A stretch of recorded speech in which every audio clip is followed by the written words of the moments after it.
आज के हर पैमाने पर काफी पीछे चल रहा था। इंफ्रास्ट्रक्चर बेहाल था, सरकारी सिस्टम में लोगों की सुनवाई नहीं होती थी, हिंसा और भ्रष्टाचार से हर कोई परेशान था। और जब से भाजपा को सेवा करने का अवसर मिला, आज त्रिपुरा शांति और प्रगति की मिसाल बन रहा है। साथियों, हमारा ओडिशा भी दशकों से अनेक समस्याओं से जूझ रहा था। गरीब तक, किसान तक उनका पूरा हक नहीं पहुंच पाता था। भ्रष्टाचार और लाल फीताशाही हावी थी। ओडिशा का इंफ्रास्ट्रक्चर बेहाल था। ओडिशा के अनेक क्षेत्र विकास में और पीछे छूटते जा रहे थे। ऐसी अनेक चुनौतियां ओडिशा का दुर्भाग्य बन गई थी। इन चुनौतियों के समाधान के लिए बीते एक साल में भाजपा सरकार ने पूरी मजबूती के साथ काम किया है। साथियों, विकास का जो डबल इंजन यहां चला है, उसका फायदा भी दिख रहा है। आज भी यहां जो हजारों करोड़ रुपए के प्रोजेक्ट का शिलान्यास और लोकार्पण हुआ है, उसमें डबल इंजन की छाप है। ओडिशा में डबल इंजन ने यहां की जनता का डबल बेनिफिट किया है। मैं एक उदाहरण देता हूं। आप भी जानते हैं, लंबे समय तक ओडिशा के लाखों गरीब परिवार आयुष्मान योजना से बाहर थे।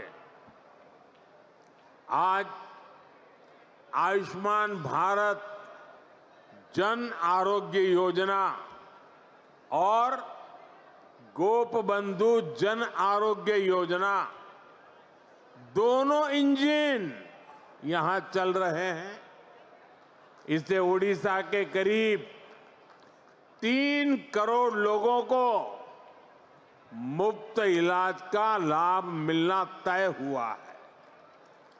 और सिर्फ ओडिशा के अस्पतालों में ही नहीं, बल्कि अगर देश के दूसरे राज्यों में भी यहां से कोई काम करने गया है, तो वहां भी जरूरत पड़ने पर उसको मुफ्त इलाज मिलना शुरू हुआ है।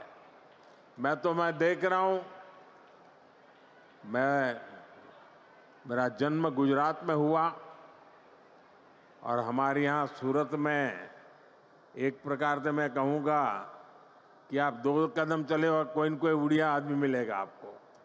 इतने उड़ीसा के लोग सूरत में रहते हैं।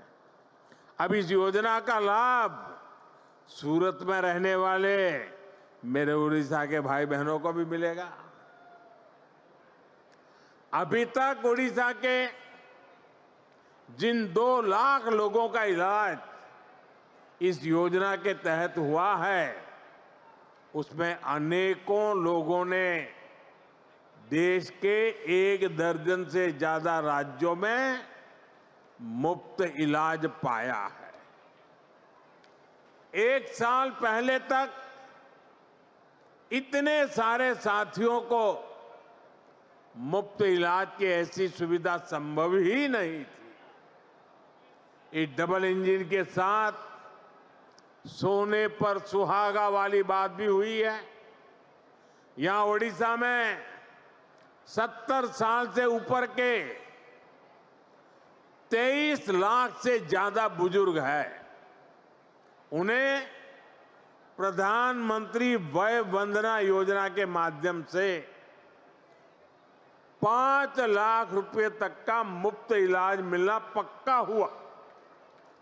यानी सामान्य परिवारों की बहुत बड़ी चिंता कम करने का काम हमारी सरकार ने किया है।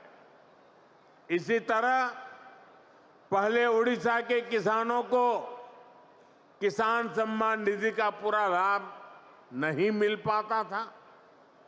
जब उड़ीसा के किसानों को केंद्र और राज्य दोनों की योजनाओं का डबल लाभ मिलना शुरू हो गया है। हमने किसानों को धान का अधिक मूल्य देने की जो गारंटी दी थी, उसका भी लाखों धान किसानों को लाभ मिला है। साथियों, केंद्र की ऐसी कई योजनाएं हैं जिनका पूरा लाभ पहले उड़ीसा को नहीं मिल पाता था। आज केंद्र और राज्य दोनों सरकारों की योजनाओं का बेनिफिट लोगों को मिल रहा है। यही नहीं, चुनाव के दौरान जो भी गारंटियां माताओं, बहनों, किसानों और नौजवानों को हमने दी थी, उनको तेज गति से जमीन पर उतारा गया है। साथियों, हमारी सरकार की एक बहुत बड़ी उपलब्धि वंचितों के सशक्तिकरण की रही है। उड़ीसा में तो बहुत बड़ी संख्या में हमारा जनजातीय समाज रहता है, लेकिन दुर्भाग्य से अतीत में आदिवासी समाज को निरंतर उपेक्षा मिली। उनके हिस्से में पिछड़ापन रहा, गरीबी रही, अभाव रहा। लंबे समय तक जिस पार्टी ने देश पर शासन किया, उसने आदिवासियों को अपनी राजनीति के लिए इस्तेमाल किया। इन लोगों ने आदिवासी समाज को न विकास दिया, न भागीदारी दी। इन लोगों ने देश के बड़े हिस्से को नक्सलवाद, हिंसा, अत्याचार की आग में धकेल दिया। साथियों, हालात ये थे कि 2014 से पहले तक देश में 125 से अधिक आदिवासी बाहुल्य जिले नक्सली हिंसा की चपेट में थे। आदिवासी क्षेत्रों को रेड कॉरिडोर के नाम पर बदनामी दी गई थी। इनमें से अधिकतर जिलों को पिछड़ा घोषित करके पल्ला झाड़ लिया गया था। भाइयों बहनों, बीते वर्षों में हमने आदिवासी समाज को हिंसा के माहौल से बाहर निकालकर विकास के नए पथ पर ले जाने का काम किया है।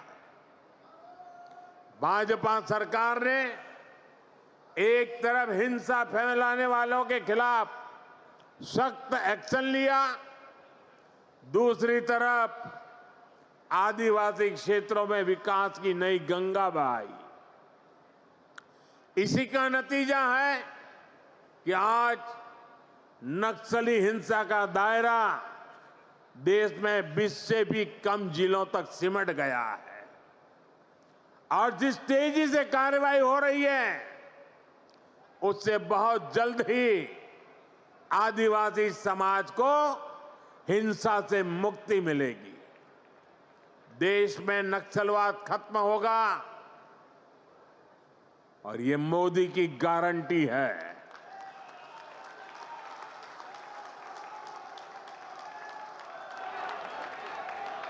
साथियों, आदिवासी साथियों के सपने पूरे करना, उन्हें नए अवसर देना, उनके जीवन से मुश्किलें कम करना